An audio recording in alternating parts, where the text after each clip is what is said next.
report wasn't presented, was it? Were the details ever taken up? Maybe by the airline, the ministry? No, you see, along the way, because our inquiry was in the open, they got a bit jittery and said, now what do we do? Let's try and do some, cleaning up so that we don't look so bad. So they advertised all other jobs except the CEO's job. And I told them, look, the bigger problem is the leadership question. You have a CEO who is not qualified, who has hired backdoor, but who has created all of this mess. When she was commercial director and now was CEO, and so on and so forth. If you don't fix that, you are going nowhere. Of course, many people said, Joel, it's because you don't like government. I said, of course I don't like this government for many reasons. You know, the way they operate, bad governance and so on. But I said, away from my not liking this government, the issues are rising. Now here they're on record. Here are the signed contracts. She's not denying them. And you see the good thing, whenever I would ask her, either she would concede or she would keep quiet, because it was what we're dealing with. So I said, how do you say I'm witch hunting her? Where is the falsehood about what I'm saying? The committee that I was chairing, like all other committee members, about 70% of the members were NRM, because that's the image of the entire house. So every committee will have majority NRM. And they all signed the report. When I became chairperson of the committee, I told colleagues, I said, look, if we are going to do our work, we need to, for a while, forget about the political parties where we come from. Yeah. When we get into the committee room, let's do the work we ought to do. What is bad is bad. Don't say because I'm NRM I'll try and sugarcoat this. It doesn't help you either. And good enough colleagues actually bought into that. So we didn't have... There was a precedent as well. That committee has done good works in analyzing accounts and so on. Yeah, sure. And several others. Yeah. And that, so I kept thinking, what's different about this anyway, and so on. But maybe there were some powers which were trying to protect this person. I said, protect them as you would want. The airline? The person. Because now here we are. How did they protect the airline? Things have gotten worse. Losses on an annual basis, things have gotten worse and worse, as some people would say. So I said, if you don't fix this issue, it does not matter what you do. You can try and cover up, you can try and gloss over it. It will not help us as a country. Every year, government pumps money into this airline. And I kept saying, look, this is money we are throwing down the drain. You are pumping money therein. They are purchasing this aircraft, for which the manufacturer is closing shop, but you're insisting on purchasing this. Now you're going to look for spare parts, and that's the battle we had recently. So where are you going to get the spare parts from? You knew what you were doing. So all of that incompetence, who suffers? All of us, because this is our money, all of us as taxpayers. Forget that I'm NUP and whoever is NRM and so on. So there you are. Honorable Abdul Katuntu, as Honorable Babu and Honorable Ssenyonyi are saying, all this was predictable.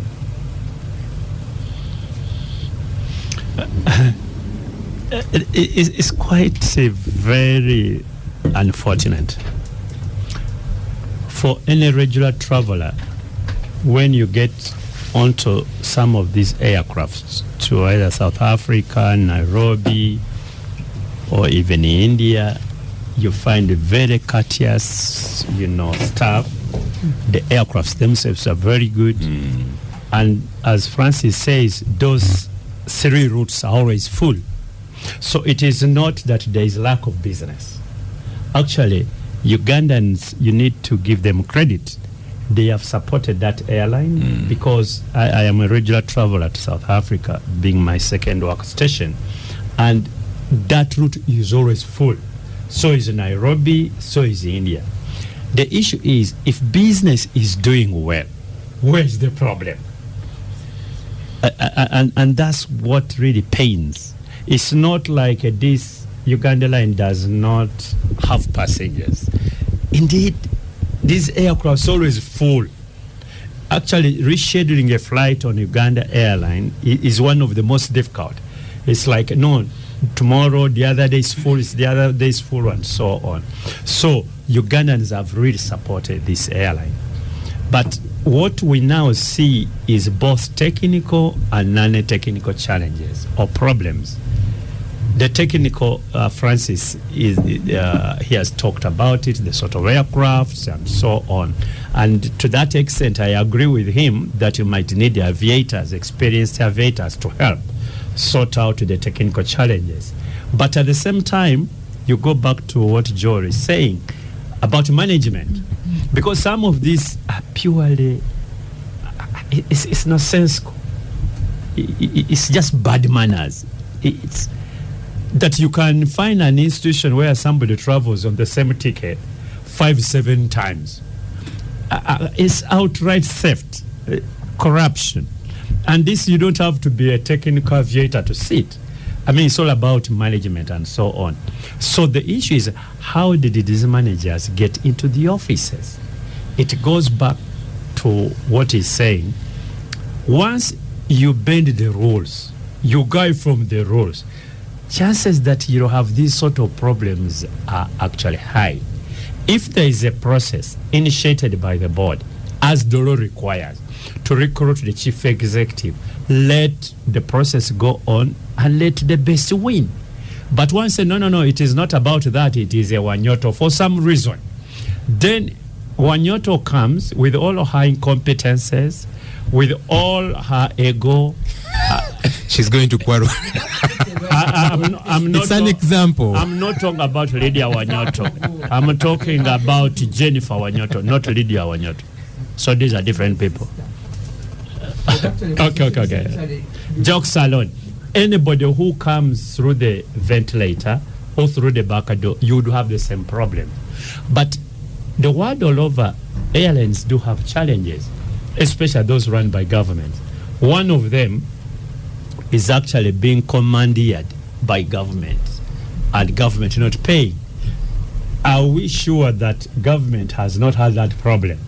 That at some point, because passengers book flights, and we all know we are traveling on Wednesday, but then Permanent Secretary Bamwine goes and commandeers this airline to go to some other route, and you have these passengers who are now stranded. Then in the process they lose faith in the airline. I'll give you an example. I was chairperson of the committee that organized the Commonwealth Speakers Conference.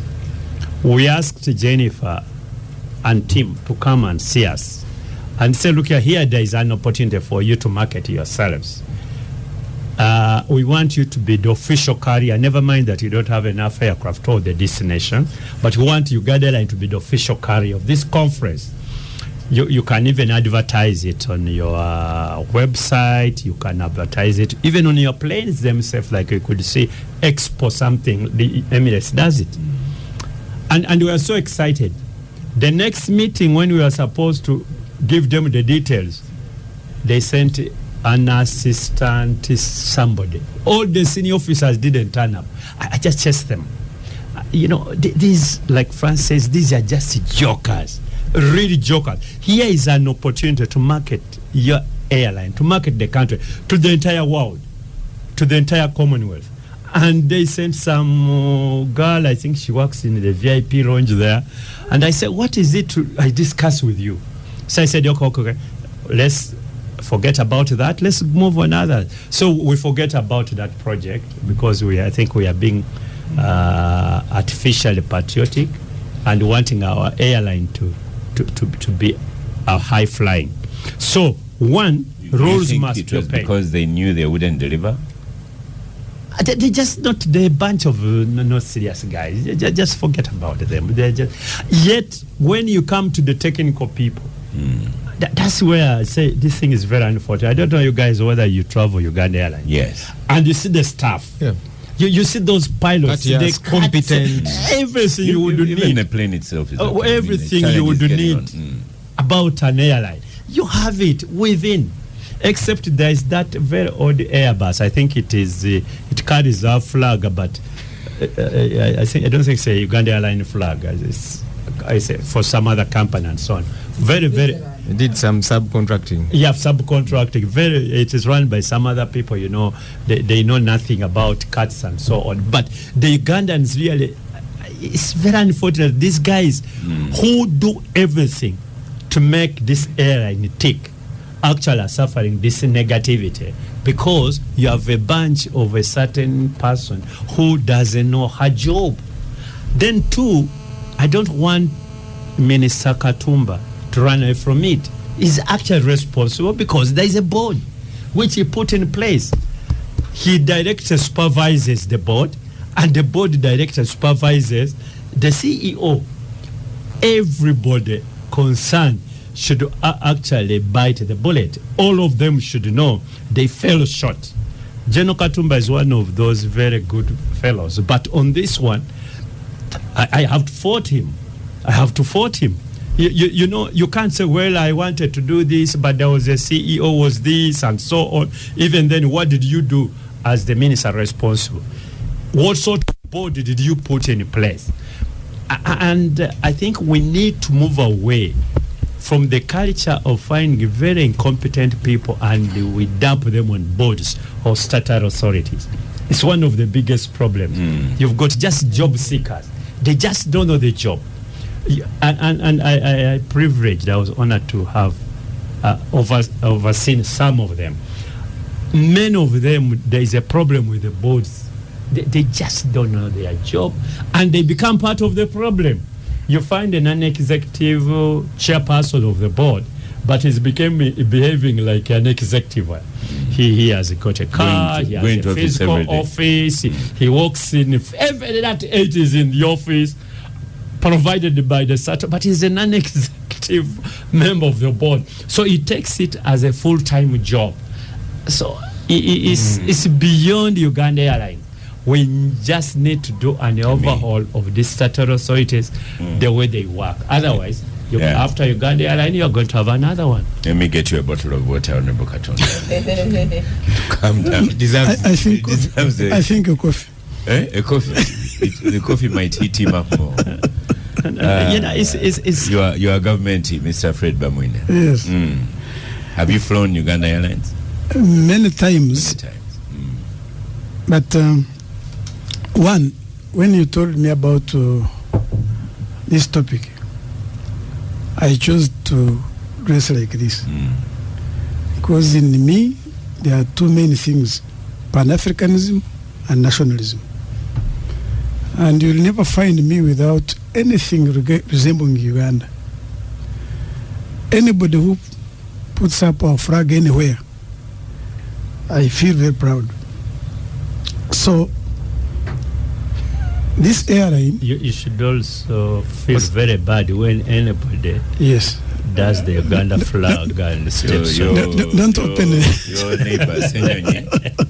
Your neighbor, so he should be sad that we were beaten for carrying the Uganda flag. For misusing. So, but you're wearing it. So if anybody... Ssenyonyi gave you lawyering skills because to if anybody does not see the value of that nationalism at anywhere, then you are hitting me below the belt.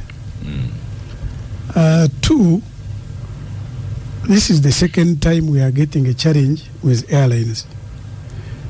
There was the first one from independence, which also collapsed.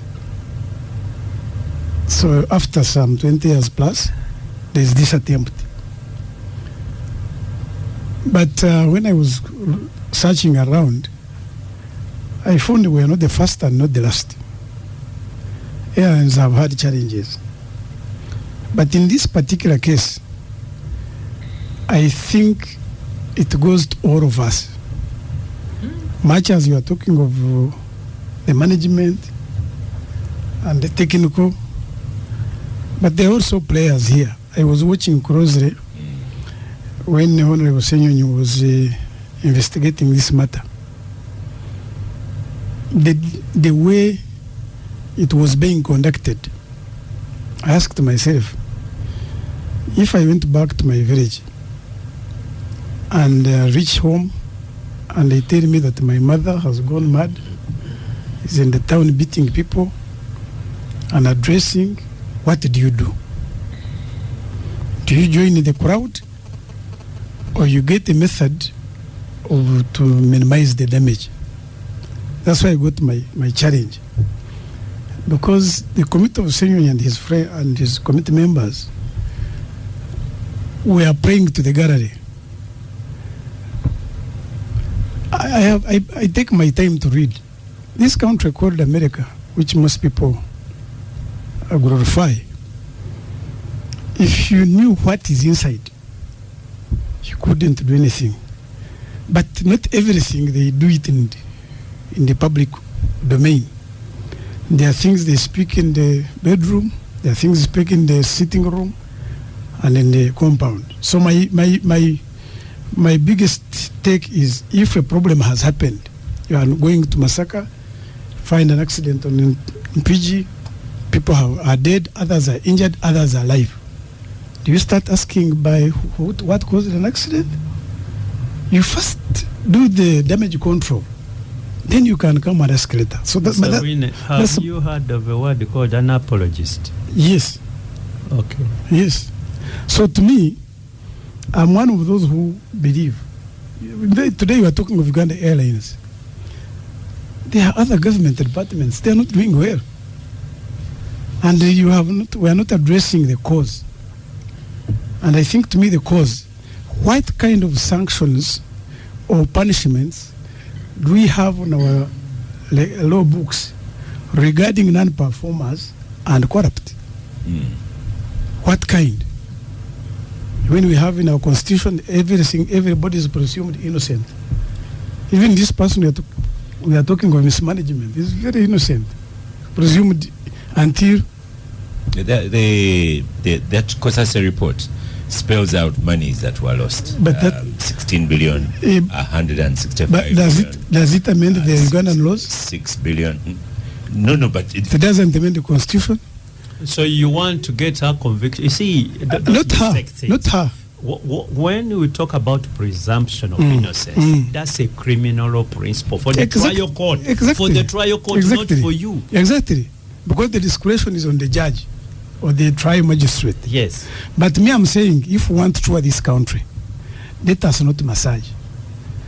Because when you arrest Katundu, all the Masoga will come. That's our son. All the Muslims will come. Oh, that one because he's a Muslim. All Manyawich clan. And I'm trying to say, let us help these judicial systems, like the one you did for IGG, simplified rules on corruption. Mr. Bamwine, first pause there. We stop for a break. You'll be back. Are you scared? No. We, at 11 a.m. we have a break. And in the break, I'll tell you of a guy who's been arrested, taken to court for 3.47 billion of curtains. When this he's innocent. He's innocent. Let's stop for a quick break. Welcome back from the break. This is the Capital Gang. We've had a few issues with microphones, but we are back on. Fred Bamwine, are there some wrongs with Uganda Airlines? Not only some, gross wrongs. Not only wrong, but gross wrongs. Okay. Because, for instance, if you could see security forces, not everybody has the same capacity. But the issue of failure to improve yourself, the issue of failure to constantly retool our staff, the issue of rigorous training, and even the issue of being honest and polite, to know that I know this, I can reach here, this service I cannot manage it, either you can even subcontract it or source out, but you know that this is your limit. So as a country, that's why I was raising, we have countries which have been like us, the Asian tigers. They decided one day we must develop quickly. So if you do a wrong is wrong and it's harshly punished. And they moved. But here you have our law books. Of course, we have lawyers here. They want to continue massaging. This case can go to court and take 20 years. And because that is the system. So I'm a bit confused. What are you recommending? I'm recommending harsh punishments to non-performers and wrongdoers. 2, if we are handling a matter of this nature, which has a global effect, the way we should handle it, it should not be for the general happiness. We should have a method. I am told about something called classified expenditure. it is a committee of parliament which goes and see how the expenditure is being implemented. But you have this thing is very sensitive, which has opponents. What is classified about this? No, it's not. What I'm trying to say, it has a global implication. You have competitors. This is a young baby. This is a young baby who has ever fallen down and collapsed. How do you maintain what you have achieved? I think you have heard about protecting the gains. So nobody, if there's anything to protect, it is one of these babies. So this baby should be protected and improve where we have not performed well. But my disappointment... I think he makes a good point. You're saying Uganda Airlines should not be suffering from bad media. Yes. Yes. Not even bad media, even ourselves. Even ourselves. Yeah, we've already acknowledged that the experience of flying Uganda is so good that any passenger just on that flight will not even see those problems. So it is not about that Uganda Airlines is suffering bad media. No, what I'm saying... If they safe within Uganda Airlines, what I'm saying... How can that be classified? No, what I'm saying, we have seen the problem. If we have seen the problem, how would we handle it? And me, I'm saying, coming to the gallery and playing in the hands of the opponents and playing in the hands of the international community, it does not work. Opponents in terms of competing with Uganda Airlines. Two, Honorable Katundu has been parent longer. I'm not comfortable with the kind of legal regime that we have. You get such a case, assuming she's guilty or is presumed guilty and taken to court. This case can take 20 years. When shall we recover what has been lost? When shall we have somebody to fear to do wrong because of what happened to me? Because part of security is to scare.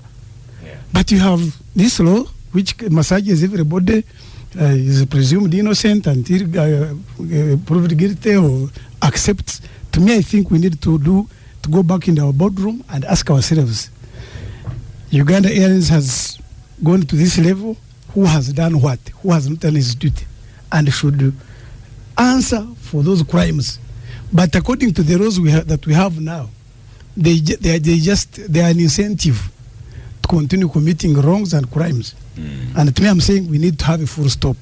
Those who did economics, when a country is developing, there is a stage we call primitive accumulation of wealth. And I think that's where we have entered. When people get these positions, whatever stage, you have even seen the public, these people have been in politics. You go to campaign, before you speak, people start showing you the throat. People have gone to that level. And people don't, they don't call it corruption. So I think it's high time we go to our boardrooms and say, this is a stop. This is a red line. We should not cross this one. Two, I want to invite... Like four. I want to invite my colleagues, particularly Honorable Katundu, who is a bit older. It does no harm, even if you are not in parliament, to ally with those Ugandans who still like their country, and we come and say, this is where we need to go. Because if we don't do this, today is Uganda, tomorrow is the next. Because initially they used to say that the government cannot run companies, but there are some agencies which have proved. When you go to where they get the driving permits, you know what the problem we use to have at immigration, passports. Some departments have performed. But where they have performed, if you went closely, you'll find that the people who are running it, they are fearing something. So to me, I know mankind by nature is weak. Let us help these judicial officers. Let us reform our legal regime. We make it tight if somebody is involved in corruption, because here, there are two things, mismanagement and corruption. Yeah. But if we have to do it efficiently, we need to change our legal regime. And for instance, I don't see why a case of corruption should spend more than 3 years in court. Why should it? Money has been lost, the country is bleeding, and somebody is on the street walking. But if we continue massaging Yeah. Then corruption becomes for the tribe, becomes for the church, becomes for, then we are missing the point. Otherwise, I'm one of those who are saying whoever has not played his role efficiently in Uganda Airlines should answer according to the existing laws. But we need to increase. What did you do? It says you follow Abdul Katuntu's line. We supported you. Retired Major Awich on Uganda Airlines trending now. Yeah, thank you so much. On Uganda Airlines trending, I have my views, but permit me to comment about an obiter which Hon Ssenyonyi said about his views of not liking the government. Speak English. Obiter is not English. Well, but it's yes. But it's the same person who taught me. It's a common term. Yeah, so I So the told problem you goes back to to speak those sort of things in courtrooms. But courtrooms is even a higher standard than this one. So if it is acceptable in courtrooms with such tight level of evidential proof, then this one is acceptable. But anyhow, what Honorable said was in passing. In passing, if you wanted, the obiter, in that he doesn't like this government, and he said for reasons that he knows. And he's not alone. There are many people who don't like this government, but at the same time, there are many people who like it. But the bottom line is that every 5 years, we regularly ask people, how many of you like this and how many of you don't? And a decision is made. So it is your democratic right and others not to like it, but it is good that we have that's why I was saying in obiter, it is good that institutional frameworks is there to address that. Now, on the question of Uganda Airline, what was crossing my mind is that there seems to be an agreed position or a consensus that the competency of the ED is in question. And there's also seemed to be a consensus that money is lost. But I also like to say that we are here and others in the trending that we may not yet have exhausted the provision of hear the other side. Hear the other side. Because we are talking from this side, we have not heard the other side. That is the person in issue. It is true that his committee tried to do something. You could think that they gave a hearing, but still a hearing or at that level lacks the required standard of evidential proof. And that is why commissions and inquiries, even when they conclude their findings, is still subjected to courts, because courts are the only one with maximum evidential proof. Therefore, it is at some point we may have to hear the other side of the story. But my concern here is that if the issue is the competence of the ED, which has had its resultant loss into money, it is true that General Katumba is saying that he got that instruction to make the board not continue with the recruitment. And I think this was riding on an implied wide discretional provision that His Excellency enjoys as a head of state. He has a very wide discretional powers that he would use. And therefore, you'd ideally understand that the minister is just doing a delegated work of the president and downwards. So, we only hope that the president, if he does exercise his wide discretional power and chooses to direct that somebody should be appointed, we know and hope that he acts judiciously in good faith. The challenge here comes, like in any other appointment, whether a vice president, a prime minister, a minister, or everybody else, that the president exercises his his discretional power to appoint. They get the challenge of the work. And therefore, and it is common among all Ugandans. Therefore, the view should be taken from how effective does this person benefit from this discretional power exercised by the president to have her in this position. Is he competent?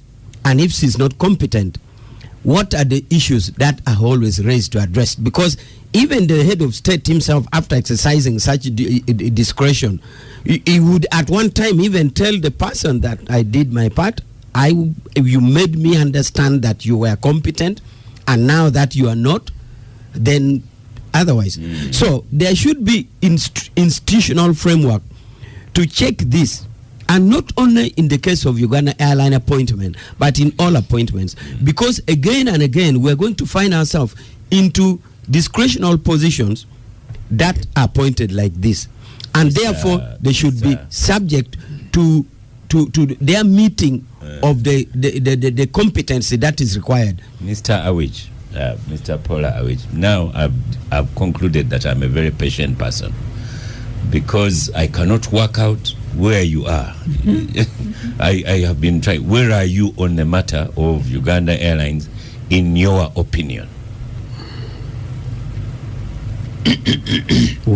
I'm also getting problem with understanding I'd like you. Your opinion on the management of Uganda Airlines. It is what I've been saying. Well, no, you are talking about appointments. What? You are talking about appointments and disappointments. Yes, what I'm saying is that, you see, my teacher there knows that in the bigger narrative of Your issues. teacher did a poor job. Yes, in the bigger narrative of your issues. Opinion. In the bigger narrative issues, you can come and narrate stories and stories. But in the narrative, we fish out issues. And that is why I fished out issues in the narrative of Uganda Airline, that the issue, the consensus which raises to me two issues is that, one, the issue seems to agree on competency or incompetency of the ED. Issue two is the loss of the money. And that is why I'm saying... Now I'm with you. Yes, all along you were not. I was not. Yes. So learn it that yes. Normally when we get narratives, it's a big narration. We should be able in our mind to deduce from these narratives what is the crux, and that's what in law we call issues. So these are the two issues, and that's why I was saying the two issues gets resolved in the fact that the person in issue was directly appointed by a directive. And that's why I'm saying directives for people who are lucky to benefit from discretional appointment should not be left free from subject to competency or scrutiny. Yes, I understand. Lydia, you've sat patiently, waited, all discussions out. But you know, she has been talking too long in campaign. So she's resting. She's just fresh from cover. You want me now to begin? No. Who are talking? This is my time, and I'm going to talk. Indeed. The story of Uganda Airlines, listening to people that have closely associated with it, sounds very sad. And we hope that going forward, there will be an opportunity to get it back. But let me just first of all give my personal experience. I don't travel as frequently as some people have said on the gang, but I travel quarterly for work. I know Katutu knows about the APRM and work at the African Union on peace and security. So I travel quarterly for meetings. And they ask us the preferred airline. From the onset, when the Uganda Airlines started, I said I'm going to fly Uganda Airlines. In the past, the statutory flights were consistent.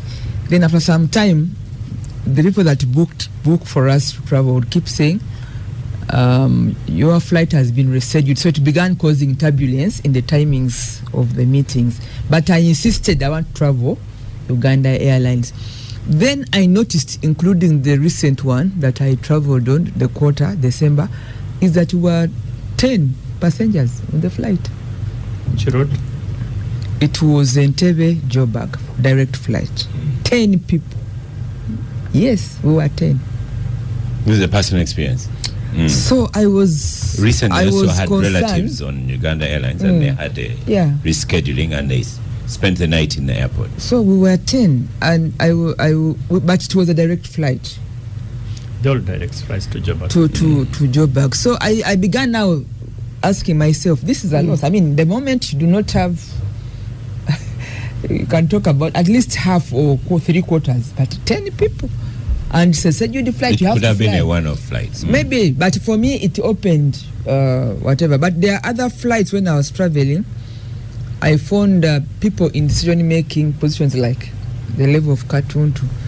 They had booked Kenya Airways, which must first of all land in Nairobi and connect.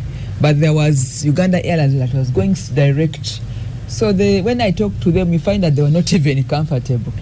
So sometimes it costs to be patriotic and to be to sound national, that you take your child to a government school, but the policymakers do not take their own children to those schools or health facilities. So when I hear this conversation, I really hope that it should stop being business as usual. Why? Aviation industry is very sensitive, extremely sensitive. I also got worried when I saw the negatives being discussed in public because it affects the clients. The people don't want to travel when they have a choice and they've had their issues. So I also had a problem with that, even at a personal level.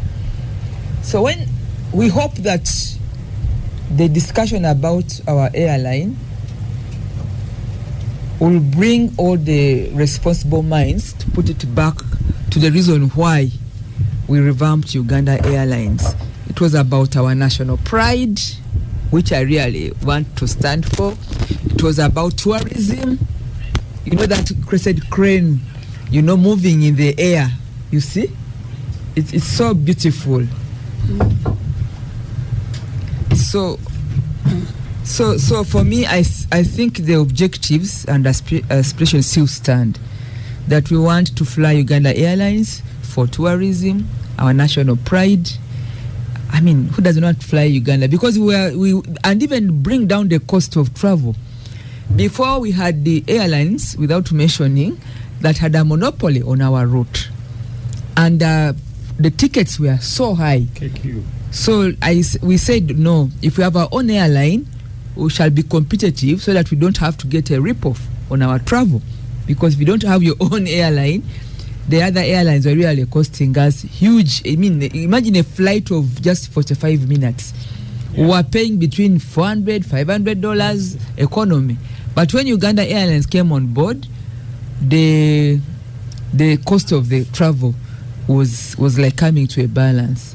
So for me, like you said, I was listening in, but really we want answers.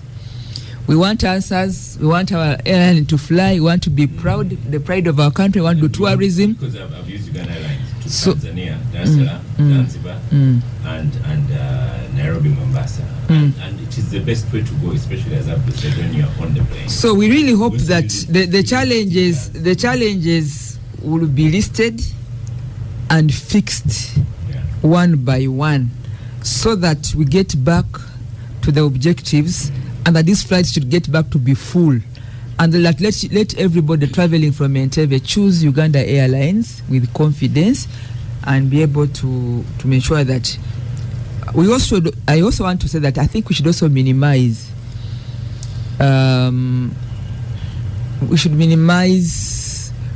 pulling down our airline despite the challenges. Let's use the forums that can help us put back, because when you put on this internet and then everybody will not choose Uganda Airlines to travel, and yet we want business. So if there's an issue, maybe to Committee of Parliament, to the ministry, but not people are celebrating as if it's a very good thing. Why are you celebrating a loss of a job of one person? It does not make sense to me, because the airline is bigger than us individuals. It's about our country. It's about our pride, and it's very costly to the taxpayer. So even that, I think we should be more sensitive, more intentional and deliberate about supporting why the airlines got back in the air, and we should be proud that the crescent crane is up in the air and we protect it. It's one of our protected gains that we should bring home. Yeah. That is all I can say. Joel, you're our friend coming from the media. Andrew Mwenda, really you'd say, did not help the airline because he kept posting as if it was breaking news. And then I've also understood that the CEO, her contract is running out. It is not a case of that she'd been sacked anyway. No, but she's resigned before that happens. She was asked to resign. Anyway, the media bits and pieces. Is it factual that she was asked to resign and she has resigned? You don't know? Not many people know that she has resigned. So Fred Bamwine said that the challenge he had with me and colleagues on the committee is that we're playing to the gallery. I know some little English. Playing to the gallery means to act in an exaggerated way to try and appeal, whether it be to the public and so on. But all the things we were saying were on record. We didn't say she stole 500 billion when it was 400 billion or misappropriated or whatever. And by the way, even when we were conducting this inquiry, truth is there's a lot that we left outside of the media. We had audios, conversation exchanges, email exchanges between whether it be the CEO and some of the contractors and so on and other staff and some actually where you listen to the audio and they have veered off business and they're having a romantic conversation, and then you wonder why they were handed the contract without following procurement guidelines. On one of those times I asked her, on this day at this time, did you speak to this contractor a day before you handed them the contract? She said no. I said, I have the audio, can I play it? And she said no. So I left it out because now she had conceded. So there's a lot that we left out because we're also human. There's things you're saying, okay, if I play this audio with all the exchange they were having, it probably will shatter her for life. But I wanted her to first concede that she actually had a private conversation with this contractor before handing him the contract the following day without following procurement guidelines. And then I left it out. So there's a lot actually that we did leave out. But you see... And Lydia says you have to be also a little bit patriotic. Yeah, but you see, you should be thanking us for pointing out the ills. That's what patriotism is. So when you cover up gross ills, corruption and so on, that's what you call corruption. I mean patriotism. I thought if I am saying this person has misappropriated money, this person has stolen taxpayers' money, I'm giving you evidence to take action against them. So you should be thanking me for being patriotic. It's not about you. Hold on, Lydia. Let him just finish his line and then we'll get to you, Lydia. Yeah, so the whole patriotism, I don't know why we use it conveniently. So when you're being hounded for the ills you're doing, you guys are not being patriotic. I saw how the media has always been hounded. Why do you show these images of the military beating up people, beating up journalists? Why are you beating them in the first place? So you're blaming the media for covering the beatings, but you're not blaming the military for beating innocent people. So you're saying, you media, you're not patriotic. You show all these images world over, our country looks bad. Our country looks bad because you are making it look bad. So where is the problem? And I think the problem where it is, at least this is not the first country in the world. There are the other countries which also beat, who are even superior than us. That's your justification for beating people. Let me make my point without being interrupted, Oscar. But other countries, the countries I'm mentioning about, you'll never see these things in the public, Oscar. And they do them. So that's why I used the analogy of your mother. How do you manage a situation? If you have a home, do you put everything in your home in the public? It is your home. And it has happened. What do you do? I don't know how to respond to it, but let me move on to the issues. Between Joel and Fred here, the Auditor General had emphasis on matters One of them was the loss of 164.6 trillion. That was that year. The following year, it was a lot more, and so on and so forth. 19 billion, 211 billion. All this was lost for 2020-2021. Yes. So the following year, it even upped and so on. But that's when you don't deal with the critical issues. That's when you gloss over them and cover them up so that you look patriotic. Then the issues will never get to be dealt with. Now I'm sure Bamwine is unhappy that Ugandans were complaining whenever they were stranded, and so the delay is 10 hours, 1 hour, so they complain on social media. I'm sure Bamwine was saying, why are you being unpatriotic? Why are you exposing these things about what do you want the people to do? Saying that he also got tired because they were once in Nairobi and the plane was taken away to take some other people. So all seven. So that's the thing. Just make that comment before we go for a break. But Oscar, if you went to rumors, you get challenges. There was even a rumor why Ssenyonyi's report didn't come to Parliament. That there was some hand hearings. Kachumbala said. But the speaker denied it based on the order paper. It was on record. I stood up. I said, I have the report here, Madam Speaker. Can I read it? She said no. So who took money, if there was any money to be taken? But finally, Oscar. About rumors. No, this one is not a rumor, it is on record. No, finally. Finally, you see, when we don't let institutions function, this is how we get where we are. Major which Paula was saying the president has got wide discretion, and so he can appoint disregarding a process by the board. But he has refined it. He said when you are appointed, do your work. No, but you see, when you're appointed the wrong way, there's no work you're going to do. When you're not qualified, what work are you going to do? Okay. When you're not qualified to do the work. You see, you're not going to ask a monkey to swim and you expect it to swim. Monkeys climb trees. Let's stop for a break. Welcome back from the break. This is the Capital Gang into the last bit. Crispy agrees with Lydia. He says, last week he came from London and there were 27 passengers on a 258 plane. And last year he wrote giving kudos to UR. Then he says, but the love of flying Uganda Airlines is still alive. It is bruised, but it is very much breathing. That was a very unreasonable advice to fly to start London. I agree with Captain Babu. On microphone, Major retired Paula Awich on Tarehe Sita. What does it mean to begin with? Fred Bamwine, I'm not asking questions for myself. Tarehe Sita. I'm asking for listeners. Yes, indeed, for listeners. Yes. Tarehe Sita, for the start, it's a Swahili word meaning the sixth. Tarehe is date. Sita is six. So Tarehe Sita means the sixth. So as shortened as that, the sixth is really referred to the 6th of February.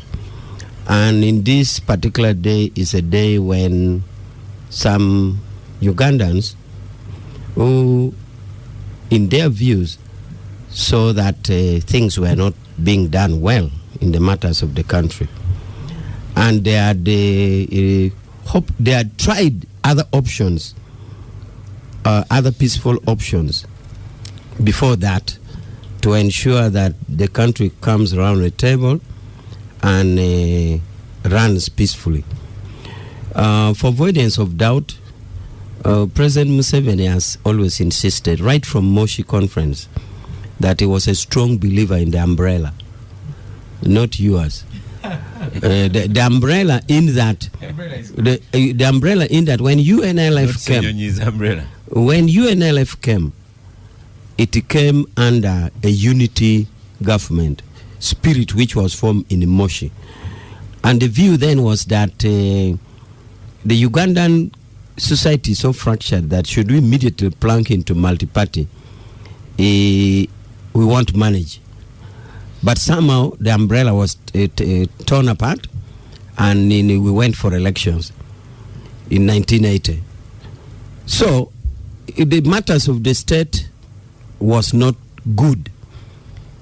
Particularly it was expressed in the one state machinery, the military, which was so or violent on the people, to the extent that you'd have at roadblocks and they said identity card on one hand, money on the other, and people would line up, and there was nothing wrong with that. I talked to a certain UNL officer who told me that whenever an officer, a soldier or an officer would die, even of sickness, they would go somewhere and loot and present the items, whether it is old Gomasi or what, and said, this is what the late left. It was common that you'd see an officer who wants something from a shop, and he sends his escorts, go and bring me 10 kilos of sugar, this part of bar of soap. And when the escorts ask Fanda where is the money, he said, don't you have a gun? Same thing with salary. You don't have salary, don't you have a gun? Now, these were bad states, and therefore 27 people, armed people, decided to say, since we can't negotiate anymore, I think we have to fight, destroy the state machinery, which is the crux of it, the military, change the status of affairs. And that is why the protracted struggle was launched on Teresita, and it culminated to Legal Notice 1 of 1986, the legal notice which effectively took over the reign of power, and therefore dismantled the Ithro state machinery and brought a better one, which all of you could be aware that at that time, even a mere picking in our NRA, a mere picking of a chicken of a wananchi would earn you a firing squad. And this was really a demonstration. I like how you say in our NRA.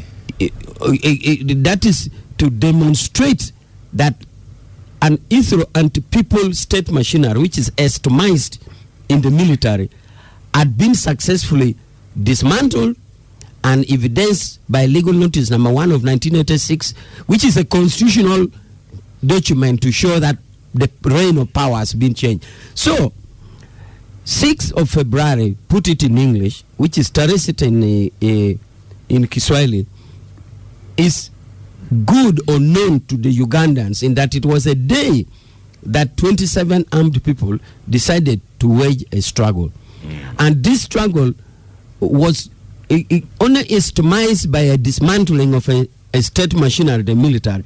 But that once you have the reign of power in your hands, like Legal Notice number 1 said, you therefore must use it to transform the welfare of the people. It doesn't stop with dismantling that state machinery. And therefore, we have indicators to show from the Teresita. For you, Paula, when did you join? I don't think you need it now. That's another chapter. That's another story. Yes, but I'm very senior. You can see from RO. But what I was saying is that we have not only to remain in the dismantling of the state machinery, but there are indicators to show, like the life expectancy, which has been moved from 40-something to 60. Like the education, in the past we used to have 4 principal passes and you didn't join a university. And yet you have 4 principal passes because there was 1 university. Now with 2 principal passes, you'll join universities because they are available. And all others in terms of infrastructure. So in summary, therefore, Teresita, which is a Swahili word meaning 6th of February, is important to Ugandans because it was a day when few Ugandans decided to take up arms. Fred Bamwina. First, I want to congratulate the NRA UPDF for 45 years of existence. And 2, have managed to stabilize the country after reflecting on our past history. Therefore, Teresita is a reflection on those who went to liberate this country, whether what they fought for was achieved and is still on course, and what has not been achieved, how can it be done better? So people like our age and Oscar And those who have read the history of this country, we may have had challenges as a government, as the army, but at least we have made a big step in moving this country forward, solely because of those who sowed the seed of putting Uganda first amidst those challenges. Two, of course, we don't forget that there are people who died, who didn't happen to see the revolution. And whatever we do should be guided by those who lost their lives in an effort to stabilize this country and move better. Three, I also want to congratulate the leadership in UPDF and more importantly the Commander-in-Chief for professionalizing a rebel guerrilla force into a professional army. Because when you look at 1986, how they entered the city here, how they were looking, in terms of dress code, in terms of the equipment, and what is happening now. When you know at that time Uganda was as a lost country, but now it is the one exporting peace in the entire continent, then you must give them credit where it is due. But of course, not everything is rosy. We still have some few challenges, which we must continuously ask ourselves, what was the cause in 1981? Are we still on course? How far have we improved? And how far have we failed to improve? So largely, if you are like, as you are a teacher, a child has got 80%, he gets a D1, but also you need to look for the 20. And I think that's where we need to be facing. And thank you. I think more importantly, for Joel. More important. Just conclude with that. More importantly, because you see, more importantly, is that this army was built on the foundation of the people. That question of poor people must always linger in our minds. Okay. And whatever the army does, we must all ask ourselves, are we still on course? Is there anything deviating? If there is any deviation, then we come back to the loop. But I want to appeal to every Ugandan. This is your army. If anybody is not doing perfectly, it's me and you. So let's correct here and we continue moving forward, because Uganda is bigger than all of us. As well. Yeah, no. Yeah, thank you, Oscar. This is an annual event. Every year we have that Tare Sita function, and it runs in the sub-region. Yesterday was the climax, but there were a lot of activities, like for 2-3 weeks, even more. They have what they call CIMIC, the Civil Military Relations. So they built schools, renovated health centers, provided water, equipped health facilities like with beds and surgical material. They go out and with an intention and deliberate effort to relate with the people. Before Kabale, there was one which was in Ibugweri, and I remember we were with Honorable Katuntu, but it rained heavily. Like yesterday, actually, it also rained heavily. So I think that this is a unique history of the military and the UPDF in this case, that they intentionally want to work with the strength of the army is with the people, the way they relate with the people, and they make that mark done. So yesterday was one of those, and this time around it was in Chigezi. The when it was in Ibugweri, it was about Busoga sub-region and many other places.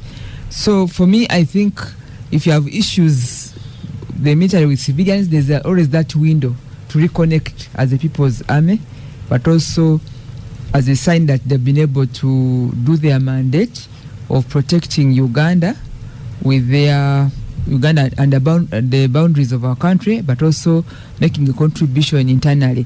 Now, coming after a general election, of course, they were part of the wider picture of securing Uganda's elections, especially so that there is no external interference, but also stabilizing and reinforcing the police and other security agencies. So the celebration was twofold. One, concluding, we are coming to the end of the election cycle. We have seen the date of residual elections. Yesterday we had elections of the youth, the female youth in Hoima City. So as we conclude, they also are able to recognize that by and large the general elections for 2026 were peaceful, and we have leaders in place. I've also seen actually the gazetting has started. There's some elected members of parliament who are already gazetted as of yesterday. So the process is progressing and it's coming to a conclusion. And like I said earlier, recognizing people are still living is also very important than posthumous. They were able to recognize those that have excelled in their service. And General MK, the CDF, was one of them, and the others. So I also congratulate them. Thank you. Abdul. Asimwe Julius in Bara says, thank you. Tell Fred to tell Muhoozi ebyamulwanya bizemu. And yes, come. Well, I risk asking you. Fred, Asimwe is telling you it has nothing to do with me. But let's put it differently. Major Witch says, and quite correctly, that Tarehe is about the 6th of February, 1980. I think it's 1980? 81. A few people who thought things were not moving correctly decided to come together and see how they can contribute to what they thought would be a fundamental change. I don't know how many of those people are still alive today, of the 20, how many? 27. Those were armed and so on. And then two, almost that very year, a few others joined because they believed in the cause. I do know that many of them younger university graduates, some of them still university students, from 1981, the likes of the late John Kazora, the likes of the late Aronda, the likes of the late Viralo, and many others. Joined later? Yeah, like a year or two later, the likes of Geno Kihura, the likes of Vesiji and so on, many of them. So as we do reflect a historical fact that 6th February, guys launched up the struggle, many of these people who went there, those who are lucky to be alive, do they look back and are happy with themselves? I say, by the way, this is exactly what we fought for. We changed the course of the history of this country. That's the big question. That's the elephant in the room. This Asimwe from Mbarara, I don't know what he's talking about, but he's saying, can I read it again? What does he say? Yes, you didn't hear. No. Asimwe from, it's actually teacher Asimwe. Yes. I'll share the Capital Radio WhatsApp number. That's where thanks, tell Fred to tell Muhoozi ebyamulwanya bizemu. I think that is quite pregnant, especially to people like Major Witch here, who joined the army at quite an early age. Kadoga, I don't know whether he even knew the decision was making at that time. Do they look back and feel proud that what this gentleman from Mbarara, Julius, is talking about? There was a joke in the studio. There's a gentleman who was standing outside as Vamwini was submitting. Then said, "Hey, Benon, You drone then I see everybody laughing. That alone is a big message. Sorry, you know, there's a captain for a long time that I thought captain was your name, Major Witch. So there are things which cannot be said that we are proud as a country, or we are proud as people who participated in the struggle, to see them happening today. We should look back and say, no, that is not exactly what the people are on the sick soul. They really wanted this country for the better, especially for the army. What Major Witch has been emphasizing is the behavior of the army. Correct, and I agree with him entirely. There are things which the army should never do under any circumstances, especially when we are talking about what Lydia calls the people's army. There are things which can only be done by an army which cannot be called the people's army, and those are the things which the country is concerned about.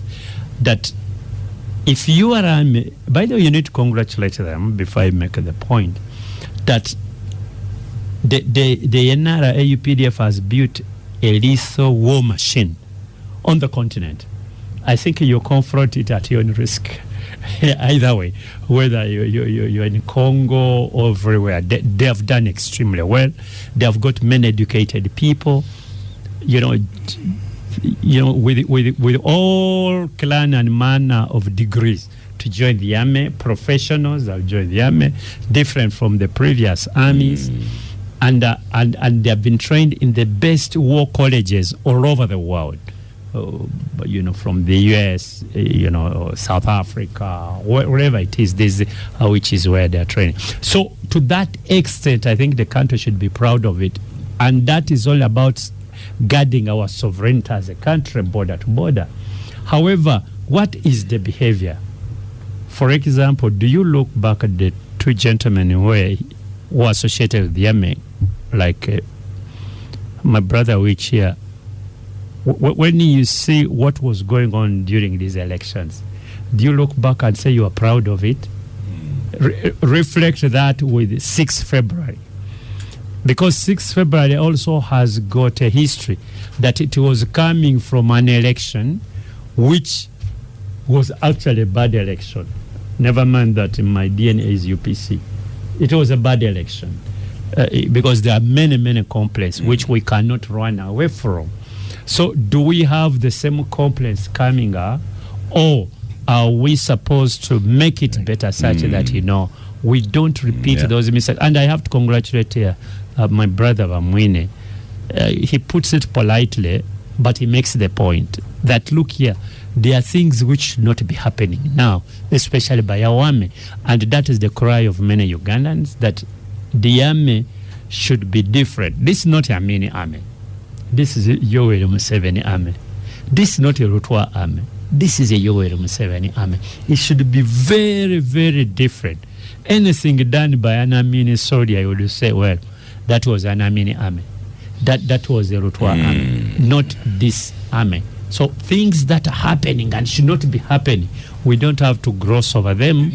We actually must come up and condemn them, but also guide our officers, well educated, well trained, and many of them should be patriots.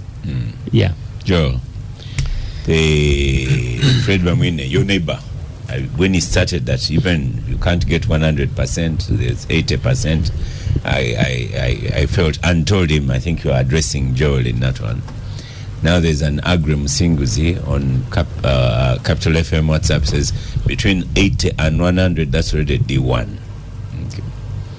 But we need it to Look, for quite some time, the UPDF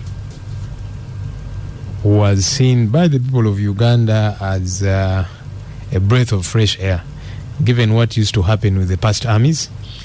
I remember when I was still in the media, we used to do surveys, and others were done actually by some firms, and they were asking people, who do you trust more between police and the UPDF and so on? And the people would always resoundingly say, we trust the UPDF better because of the history we have seen, They were saying, this police, they're always beating us up and tear gassing us and so on.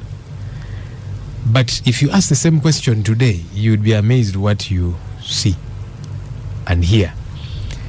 The military, which hitherto used to be quote-unquote disciplined, has now thrown off that jacket. And they seem to be the embodiment of indiscipline, beginning with their top leader, their commander. The military is not meant to engage in our partisan politics, but they do very aggressively. In the last campaigns, several senior UPDF officers at functions, at where they would get the microphone and they would say, please vote for the NRM. Totally outside of the law. And they would do it severally. We said, let's try it out. Let's write to the Electoral Commission. Let's write to, the powers that be to see if they will call these fellows to order. I'm sure they just binned our letters. But we said, okay, let's just tease it out. That's part of the indiscipline. Little wonder, they now get involved full throttle. You see them get into polling stations and beating up people. You see them critiquing ballot papers. You see how they come at supporters of the opposition. Beat them up while they are at a rally. They are holding a procession. If it is NRM folks, they will give them protection to hold their procession and go through with it and the band and so on. That's what the army has become today, the UPDF.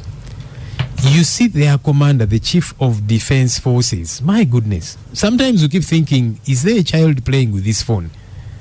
A spoiled child, for that matter. You see the kind of things that he tweets. You cannot talk about discipline of the army, and you're shy to talk about some of those things. That you will say, now I am going to kill so and so. Now I'm going to raid Nairobi. And then the father, Bambi, has got to go and apologize. You see, my son, forgive us. Then before long, he's going after the US ambassador, all manner of things. Then he says, now I have this person in my basement. And true to it, he releases pictures of this person, clobbered. He will then raided Magere, assaulted the wife of Honorable Kyagulanyi, they vandalized the house. And for him, it seems like a game. I don't know. I back then I used to watch some movies of serial killers, people who would relish seeing people in pain. You're killing somebody, but you're enjoying it, you film it, and so on. I keep thinking, is this guy okay? So he puts all of this on film, and then he releases the images of Honorable Kyagulanyi's wife on the floor there, clearly assaulted, house property vandalized, and so on. For him, it's like a game. And this is the Chief of Defense Forces. What do you expect the juniors to do? How do you expect that junior officer, that corporal, that sergeant, that when they land on an NUP supporter who is just holding a national flag, like the way Fred has wrapped it around his neck, that they won't beat up this person simply for holding the national flag, or that they're wearing a T-shirt of Honorable Kyagulanyi? How do you expect that junior fellow not to beat up and clobber that fellow? Yet his commander is saying, I'm looking for Kyagulanyi to kill him. That's where now the military has gotten to. I don't know if they reflect about these things. Fred said the army is for all of us. I don't know. Last week here. He's saying he's the official communicator. But we are out of time, Joel. And I don't know. I need some positives to finish the show. So mine is not a positive when I call out bad manners? It is dark day. It is dark day. I am saying let's improve, and you're saying that's not a positive? That's so positive. Yeah, when I say, can we have discipline? Can the indisciplined ones be called to order? Beginning with the Chief of Defense Forces. Right. He's broken every law in the law books. You remember when the Tumukundes were court-martialed for simply speaking out? This one has gone over and above. Okay, I would want to hear Paula which tell us whether the behavior of Muhoozi Kainerugaba is good. Give him a microphone then. Paula Awich, a positive to finish the show on? Well, I think what I will say would be a positive. First of all, we are totally out of time. Just say one sentence. And the positive is, as a country, especially for us as a political party and a ruling party at that, we have tried to address this in that you remember some campaign where one of the flagship manifesto point was modernizing, professionalizing the army. It was taken up from the party position to win the votes, to professionalize it. And one of the ingredients is a law was passed which gives personal liability, not only to the army, but to state agents. My teacher knows that before, if a policeman breaks your leg, if you sue that policeman, he will raise the defense of Attorney General. That me, I was doing work of Attorney General. But in the law of Human Rights Enforcement Act, right now, should any state officer do that? By the way, it was a private member's bill, right? It was a private member's bill, but of course the president assented to it. Yes, that's and if it was really the NRM majority wanted to block it, they would have blocked it. But we said fine. So therefore, the positive is, in the mix of things, because you have thousands of soldiers, you have to institutionally address it, that should you continue to break somebody's leg, you will be personally liable. You won't import the defense of Attorney General. So I thought that is a positive. Okay.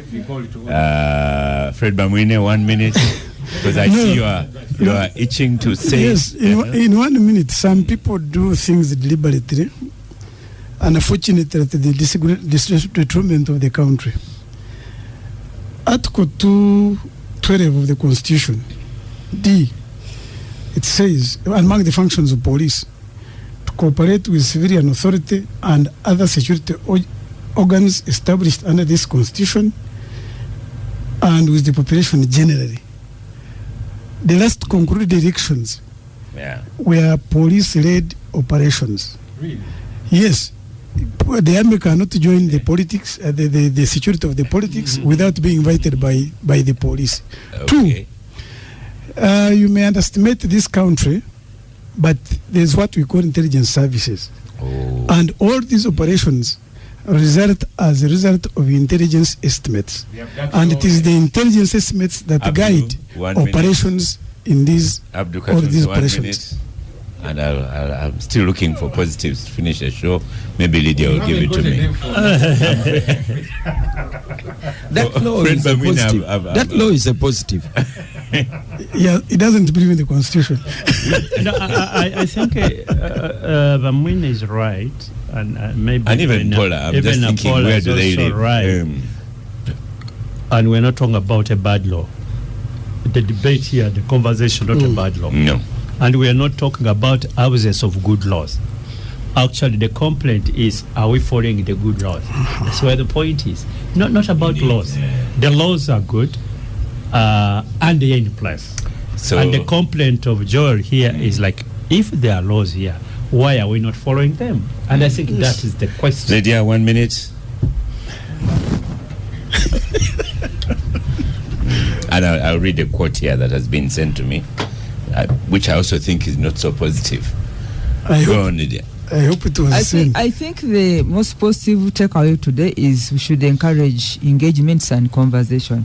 Speaking about Taresita, I say very good relationship between the community and the military. They can pick on from there. Even at political level, there should be a lot of engagements. I was happy to see some members are they opposition meeting the president this yesterday or the other day. Okay, let that conversation be there. This is our country. So I've been sent a quote even for people who say they are opposition, like Joel, just meet these guys and agree. Some of them are even your brothers and whatever. By a British author, Samuel Johnson, and that quote said to Ssenyonyi and Bamwine, it refers to the misuse of patriotic rhetoric by dishonest people to hide selfish motives or mask their lack of merit rather than a condemnation of true love for one's country, from 1775.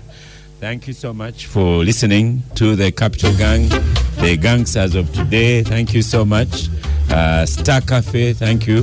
Fred Bamwine has performed very well. Lydia has been a little bit weak with Star Cafe goodies. I am Oscar Semoya Msoke, and I shall see you.